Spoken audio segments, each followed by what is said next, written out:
A Data-Driven Decision-Making Project by Sabrina Mitchell. This is me, Sabrina.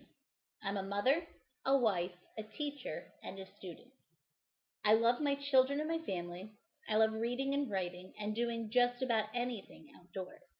Note, however, that I did not say that I love math. While words have always come easily to me, numbers have not. When I realized that I had to take an entire course focused on data and data analysis, I'll admit that I was a bit apprehensive. While I fully recognize the benefits of using data in education, the actual process of analyzing it, numbers, charts, and graphs, can be a bit overwhelming for me. My fears were not completely unfounded. There were times throughout this process that I stumbled greatly. However, I kept pushing, and in the end, I am finishing the process with a stronger understanding of how I can use data to better my students' education. Here is my look back at the process, the good, the bad, and the sometimes ugly, and what it means to me. Let's start with the good. With my students, I always talk about aha moments. You know what I mean.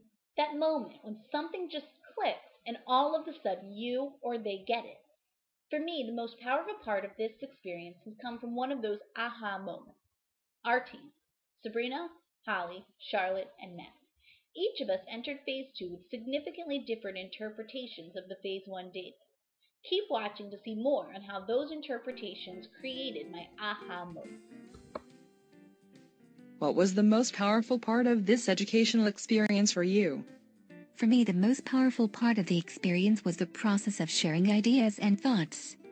It is always neat to me to see how differently people interpret the same information. How did your teammates' perspectives help you? I started this project frustrated. I have little experience with Excel and was a bit overwhelmed with the process of making graphs and tables and struggled to focus on analysis. Your teammates helped you in that area? Yes. As we moved into Phase 2, viewing and reading their interpretations allowed me to have a much clearer understanding of the data than I did in. Why would you consider this the most powerful part of the experience? Sharing with my teammates kind of made the entire project come into focus for me. Without that step, I think my overall understanding would have been much less. Thank you.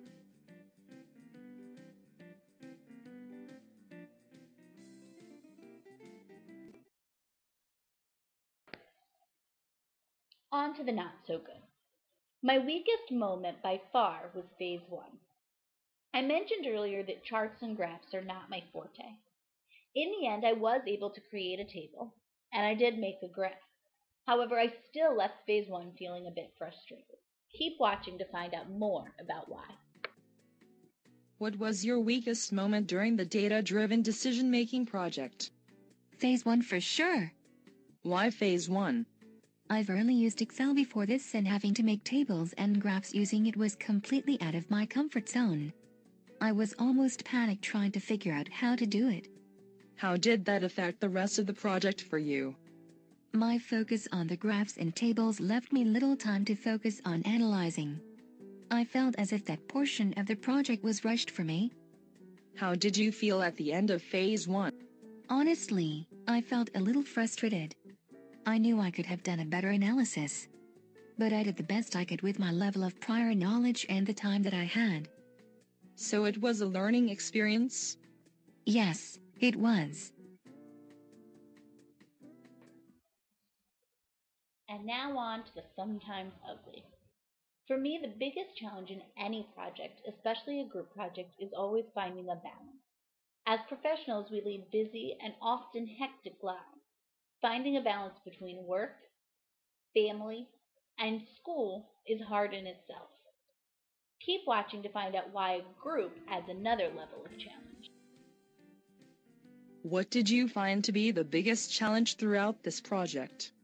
The biggest challenge for me in any group project, particularly online, is coordinating schedules and working on a set time frame with a group. Why is that? We all have very busy lives. Between work, family, and school, it is hard to fit everything into a day. Between commuting to work and kids' activities, I spend little time at home. So it was hard to find time to collaborate? Yes. It was also hard to set a time frame. I always complete assignments on time, but I often don't figure out the perfect way to complete it until the last minute. How did it work out in the end? In the end, it was fine. We all had equally busy schedules and everyone had a great work ethic. There was never any doubt that anyone would complete their portion. So overall it was a positive experience. Yes, it was. Although I was frustrated at times, I did leave this project with a clearer understanding of how data can help me further educate my students. Keep watching to find out why. You've talked about some highs and lows of this project. Do you feel that in the end it was beneficial to you? Yes. I feel as if I'm walking away from this project with a better understanding of how I can use data to help progress my students. What do you mean? I have a clearer understanding of how to break down the data and use it to see where all of my students are individually. Also, I have a better understanding of the team process. The team process? Yes, the number one thing that I'm taking away from this project is the idea that using data, truly understanding it, and using it to move our students forward is a team effort. How so? My students aren't just my students, they are everyone's students. The insights and opinions my teammates gave me on this project were invaluable. The same is true at work. Will you work more collaboratively to analyze data for your entire team in the future? I will definitely try to.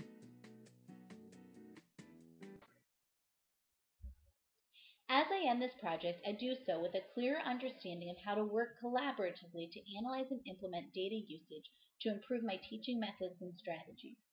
Despite my frustrations, I do feel as if I've learned a lot.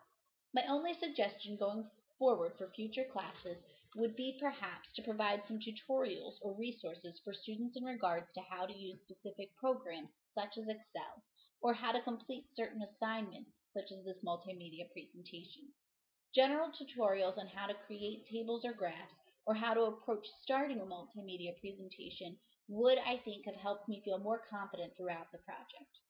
Overall, I walk away with a much stronger understanding of the importance of team collaboration in data analysis and of how data can serve to better the education of my students.